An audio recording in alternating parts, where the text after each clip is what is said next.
आज की इस वीडियो में बात करेंगे class 7th subject science worksheet number 44 date 30/12/2021 name of the student and name of the class teacher. बच्चे अपना नाम यहाँ लिखेंगे, यहाँ क्लास टीचर का नाम लिखेंगे।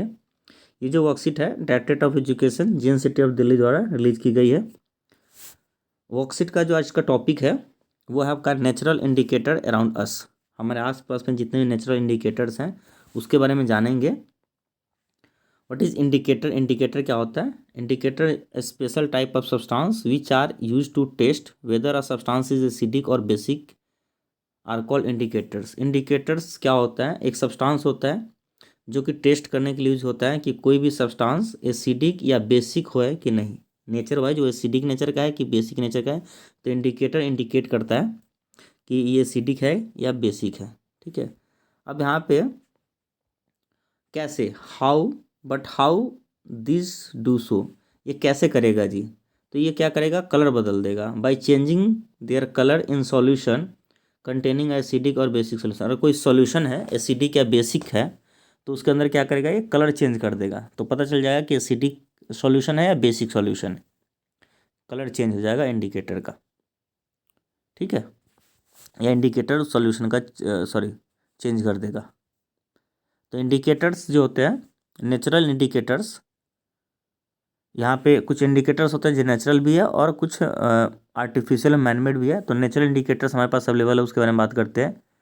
Naturally occurring substance which are called indicator.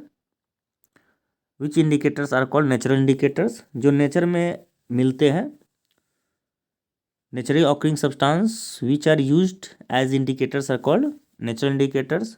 जो नेचर में मिलते हैं हमें नेचुरल तरीके से, उसको हम नेचुरल इंडिकेटर्स कहते हैं, जो नेचुरल इंडिकेटर की तरह यूज़ किया जाता है। जैसे फॉर एग्जांपल मेरे पास टर्मरिक है, हल्दी, फिर मेरे पास लिटमस है जो लाइकन नाम के प्लांट से ऑब्टेन किया जाता है। ठीक है, दूसरा क्या मेरे पास है? लिटमस। तीसरा है चाइना रोज़। ठीक है, ये है चाइना रोज़ जिसको हम ग्रोल भी कहते हैं, और उसके पेटल्स इस तरीके से जो है ना पेटल्स। तो ये 3-4 है मेरे पास इंडिकेटर्स दिए हुए हैं। चलिए अब पढ़ते हैं आगे। कहता है लिटमस और natural dye. It is most commonly used as a natural indicator. ये बहुत ही कॉमनली नेचुरल इंडिकेटर है हमारे पास। It is extracted from lichen. ये लाइकेन नाम के प्लांट से एक्सट्रैक्ट किया जाता है, जैसे इस डायग्राम में यहाँ पे दिखाया जा रहा है। ठीक है, इट हैज़ पर्पल कलर। ये कैसे कलर का होता है जी? पर्पल कलर का होता है in a distil water. It is available in the form of solution as well as strip paper. ये सॉल्यूशन के फॉर्म में भी होता है और स्ट्रिप पेपर के छोटे छोटे इस तरह से पेपर के टुकड़ों के फॉर्म में भी होता है। These strips are known as litmus paper. इस स्ट्रिप को भी हम लिटमस पेपर कहते हैं। लिटमस पेपर ऑफ 2 तरह का होता है, 2 तरह का लिटमस पेपर। एक होता है रेड लिटमस पेपर और दूसरा होता है ब्लू लिटमस पेपर। अब ब्लू लिटमस पेपर जैसे हम एसिड में डालेंगे तो कैसा कर देगा? रेड कर देगा। तो blue litmus paper added to acid it turns into red. और जब रेड लिटमस पेपर को कहाँ डालेंगे? बेस के अंदर, तो कैसा कर देगा? ब्लू। तो मैंने पिछले वर्कशीट में आपको BBB से भी बताया था कि बेस जो होता है ब्लू लिटमस को रेड लिटमस को ब्लू में चेंज कर देता है। ठीक है, अब बीटा इन टेस्ट होता है। तो ये तो लिटमस के बारे में हो गया। अब आते हैं टर्मेरिक और चाइना रोज़ के बारे में।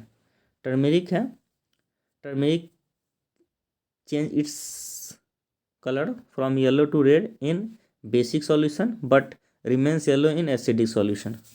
ये क्या करता है कि कलर बदल देता है, किस में? येलो से रेड में। किस में? बेसिक सॉल्यूशन में। लेकिन ये खुद येलो ही रहता है, किस में? एसिडिक सॉल्यूशन में। एसिडिक सॉल्यूशन में इसका कोई चेंज नहीं आता। सिमिलरली चाइना रोज़ का है। चाइना रोज़ जो इंडिकेटर है ये एसिडिक सॉल्यूशन में कैसा कर देगा? Dark pink, that is called magenta. And basic solution में कैसा हो जाएगा? ग्रीन कलर का हो जाएगा जी। बेसिक में ग्रीन का हो जाएगा। इस तरीके से आपको इसका याद रखना है।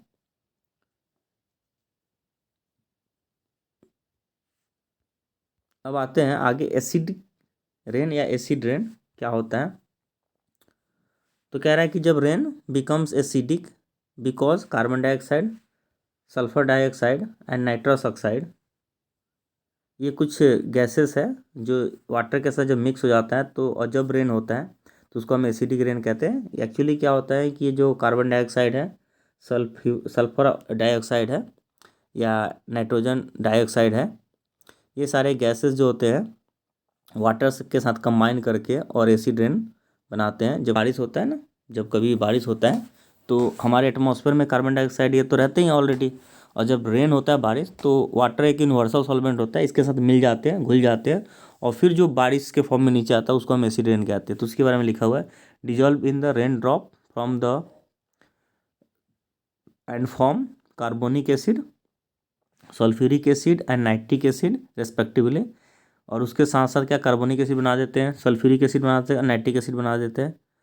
And the acid can cause damage to building, और ये जो एसिड रेन होता है क्या करता है, बिल्डिंग को डैमेज करता है, हिस्टोरिकल मोन्यूमेंट्स को, प्लांट्स को और एनिमल को। तो ये एसिड रेन के नुकसान है।